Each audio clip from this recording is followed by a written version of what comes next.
you see that, and it's like, and then when you play well off stream, for example, of course, guys, oh, but he's off stream. He's like, he must be cheating. And I would tell you guys that's actually one of the reasons that for a long time I also wasn't playing off stream either, because I knew that if I play off stream and I do so, somebody be like, well, it's not on stream. He's obviously cheating. All this crap. So it really should not be understated how big of a toll it takes, because when you start seeing it over and over again, and actually, another thing that I was thinking about earlier is, people know I'm not particularly diplomatic. Most of the time I'm not. I'm just going to say what I think. I grew up in New York. I have the FU attitude. Like, I'm just going to tell you how it is. So I'm not particularly diplomatic, and I don't think I ever will be. But when Kramnik started his nonsense, I basically was like, shut the fuck up. Like, you're full of shit. You don't know what you're talking about. Fuck off and get lost, basically, was my attitude. Now, pardon my French for a second, for saying that, but, like, that was my attitude.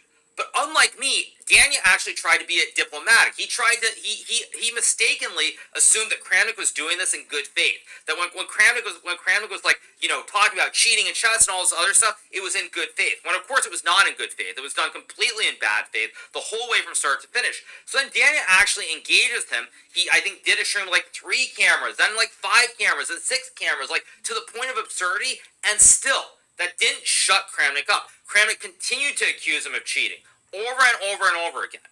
And so it cannot be understated how bad this really is, how bad it is, and how it never ends. It never ends. So let's keep going. Let's keep going. Kramnik has kind of literally taken a life, Nihal told the Indian Express. The 21-year-old Indian is an expert at blitz chess like Naroditsky, with both having played each other in over 2,000 online games. Recalling their final face-off on chess.com, Nihal said, his last games were against me. That day we played a bit in the morning, and then there were our last games at night. We were also talking about a few things. He said he was under immense stress due to a lot of baseless accusations headed by Kramnik, of course. Apparently, unfortunately, quite a few others also seem to have joined in. I can totally imagine the pain he was going through, and it has been going on for a very long time. I thought that he's a very strong guy. I don't think he would get affected so easily. Now, this is also another very, very, very important point to this, which is that yes, Kramnik is the one saying this, but there are other top 10 GMs chiming in on this topic too behind the scenes.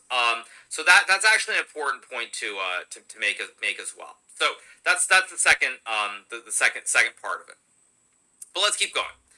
The Indian GM acknowledged Russian GM Kramnik's greatness as a chess player. He's a great player, a world champion. He gave a lot to chess. He's one of the greatest players of all time, without any doubt. But these days, the harm he's causing, he's said. Nihal, too, was targeted with allegations of cheating in online games, but he was able to tide over the crisis. Fortunately for me, my friends, coaches, they immediately defended me. I had quite a bit of a support system. Unfortunately, Daniel Naroditsky was not having that. I was aware that I had some really good results. I was kind of waiting for it. I knew Kramnik would come after me someday, he said. So, this is also another very important point, which is like when I look at, is it not allowed to say what other top GMs?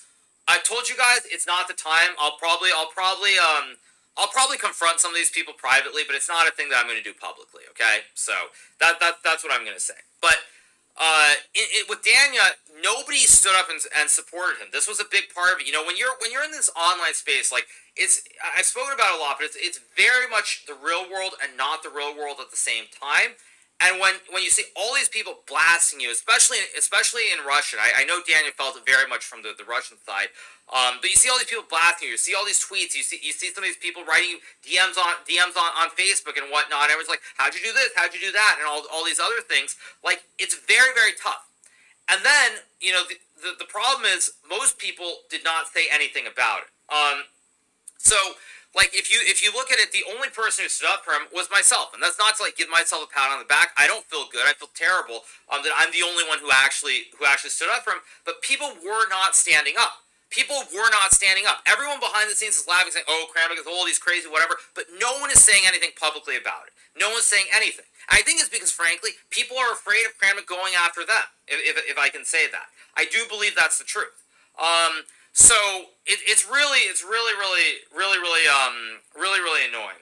Really annoying. This is an article. These are Nihal's words. These are not my own words. Kramnik wants to go and sue Nihal. He can try to do that. He wants to try and sue me. He can try to do that. He knows exactly what's going to happen if he does that, though. I will say that very, very clearly. Let's keep going. Like he can delete all his tweets. He can delete everything, but that's not going to change the fact that these things are permanent. Let's keep going. Nihal too was targeted with allegations of cheating in online games. Fortunately for me, my friend's coach, they immediately defended me. Actually, I read this part, so let's keep going. Nihal also said there should be zero tolerance when it comes to cheating, but there was a way of dealing with the problem. Cheating in chess is a huge problem, but what Kramnik does is completely unacceptable. He just blurts out accusations every day. He was a world champion, a very influential figure after all, and I don't know if he realizes the impact it can have on innocent people. Kramnik's methods, it seems like you burn down a city to catch some cheaters. Basically, you kill some thousand other completely innocent guys to get one or two guys, he said. I actually have a different take on this. My take is that for Kramnik, basically, if it's not something that's going to benefit him directly and he's not seeing any benefits, he's more than happy to just burn the whole system down, even though he knows what he's doing is wrong. Is my view.